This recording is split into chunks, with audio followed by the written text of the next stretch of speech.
Law of mass action actually reaction की rate से related होता है। रिएक्शन की रेट रिएक्टेंट के मोलर कॉन्सेंट्रेशन या एक्टिव मास पर डिपेंड करती है और अगर गैसियस हो तो पार्शियल प्रेशर पर डिपेंड करती है।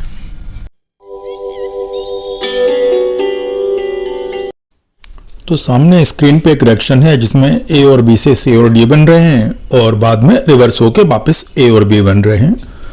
तो इसमें फॉरवर्ड रिएक्शन की रेट डिपेंड करेगी concentration of A power n1 and concentration of B power n2 और इसी तरह से बैकवर्ड रिएक्शन की रेट सी और डी पर डिपेंड करेगी। तो concentration of C power m1 and concentration of D power m2। अब यहाँ कॉन्सेंट्रेशन के आगे पार्शियल प्रेशर भी यूज कर सकते हैं अगर गैसियस हो।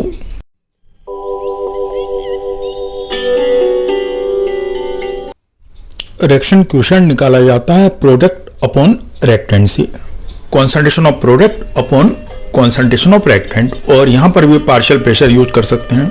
ये ध्यान रखना है कॉन्सेंट्रेशन या पार्शियल प्रेशर पर स्टोइकियोमेट्री की पावर यूज करनी है। अभी रिएक्शन क्वोशिएंट की वैल्यू है ये रिएक्शन के साथ चेंज होती जाती है, माने जैसे जैसे रिएक्शन आगे बढ़ती है तो ये वैल्यू बदलती जाती है और तब तक बदलती है जब तक कि एक फिक्स पॉइंट पर ना आ जाए। तो जैसे ही ये वैल्यू फिक्स हो जाती है तो इसे बोलते हैं इक्विलिब्रियम कांस्टेंट। तो ये ध्यान रखना है कि रिएक्शन क्वोशिएंट की वैल्यू को ही इक्विलिब्रियम कांस्टेंट कहते हैं जब वो फिक्स हो जाती है, या फिर इक्विलिब्रियम आने पर जो वैल्यू होती है वो इक्विलिब्रियम कांस्टेंट होती है।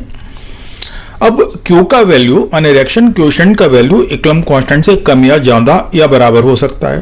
तो अगर कम हो तो रिएक्शन फॉरवर्ड डायरेक्शन में चल रही होगी और अगर हायर हो तो बैकवर्ड डायरेक्शन में चल रही होगी।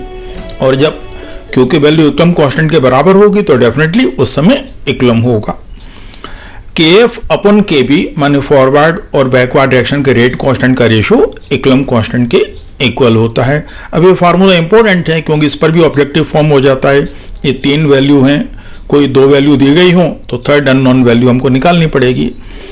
इक्विलिब्रियम कांस्टेंट की वैल्यू केवल टेम्परेचर बढ़ने से बढ़ती है, लेकिन KF या KB मीन्स रेट कांस्टेंट की वैल्यू टेम्परेचर से तो बढ़ती है लेकिन कैटलिस्ट रखने पर भी चेंज हो जाती है। ये भी एक काम की चीज़ है। तो ये ध्यान रखना है कि KF और KB टेम्परेचर और कैटलिस्ट दोनों पर डिपेंड करते हैं, जबकि इक्विलिब्रियम कांस्टेंट केवल टेम्परेचर डिपेंडिंग होता है। तो थैंक यू वेरी मच।